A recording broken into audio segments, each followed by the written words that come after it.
Okay, ladies and gentlemen, forgive me because this is going to be unedited and probably terrible, but I did manage to set the iPhone up on a tripod, so you're not watching me try to do this one-handed. Um, this is a 361 starter as opposed to an MS290, but most of these Stihl starters work exactly the same way. A lot of other brands you can wind and unwind like this too. It's pretty simple. It has a clock spring inside behind the rotor here, and if you just were to pull that rotor off of there, you'd probably put your eye out with the spring come flying out of there, and that'd just be a bad day. Then you get to spend the next 30 minutes cussing at it, trying to wind it back up in there. So I'm going to show you how to avoid that. First thing I do is, add a little tension here and just pull a loop off the rope. Once you pull a loop off the rope like that, you can kind of let it unwind, and you can do it again. You can turn it and pull the rope out. And actually, if you're going to just see, I'll just take a little off and let it back nice and gentle. Actually, if you're going to not be saving your rope, as this one's pretty crusty, but this is just a junk part in the shop here, so I don't really care. But you can just cut the rope. I mean, you can cut the handle off or cut it down here by the rotor, whatever you want to do, and then just release the tension slowly with your hand. Once the tension is off of this thing here, you just very gently, sometimes it'll stick on the spring, other times like this one, it just wants to come right off. It's no problem. You pull it straight off of there. And you'll notice on the back side of that there, it's got a little like C-shaped piece of the rotor here that grabs directly in here on this piece of the spring. And that pretty much automatically slips into this C part of the rotor here. And when you wind this back up, it catches the tension, and it just puts more and more tension on the spring as it runs clockwise here. And then once the rope's all the way out, and the spring just winds the rotor back up. Obviously, you'd want to take your pulse and stuff off of here first. So once you have it down like this, if there's a lot of crud in here, sawdust and oil and grease and stuff packed in here, then go ahead and just take a minute and kind of spray it out. And a carburetor cleaner, brake cleaner, electronics cleaner, or whatever you have handy. Heck, Windex will work if you're real desperate. But um,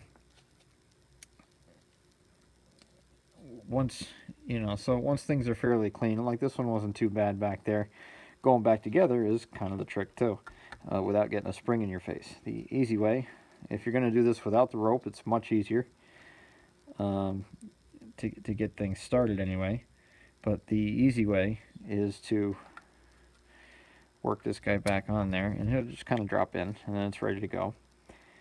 And put your pawls in and put your clip back in, and um, that way the rotor can't come back out. And if you were to like accidentally let go of the rotor, there's a pretty good chance that the spring would just come flying out of there. So I usually like to do this with the clip and the pawls in there, but uh, we're going to do this without, just because I don't have a clip and pawls for this starter right now.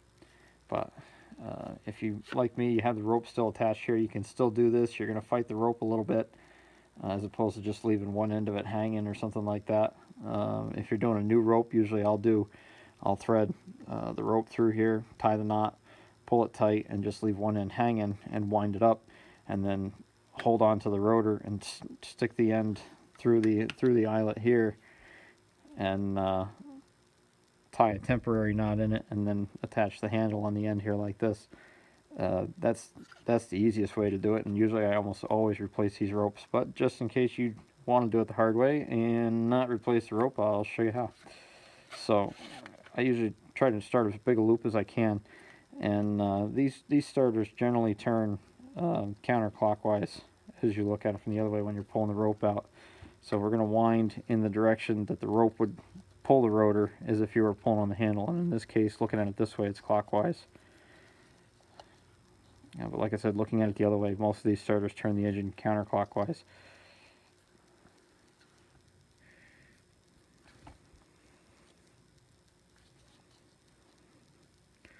And I just wind this up until we get a fair amount of preload.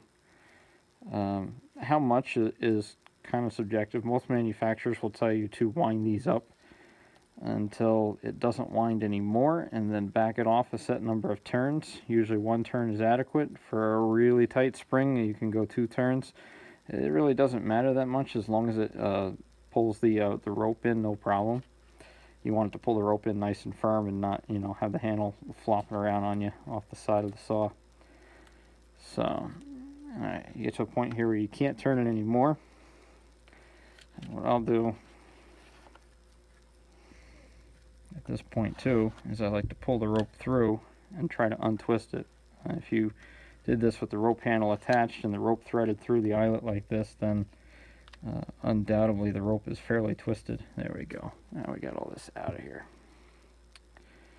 And it actually will retract now, but this is full tension.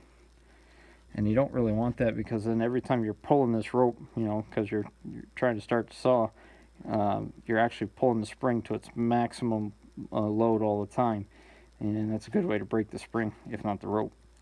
So what I'll do is I'm going to back this one off 1 turn. I'll let it come around about 1 turn, and then just let it gently wind the rope back in. And there we have it. This one is ready to go back in the junk pile, but yours hopefully is ready to use. Until next time, bye.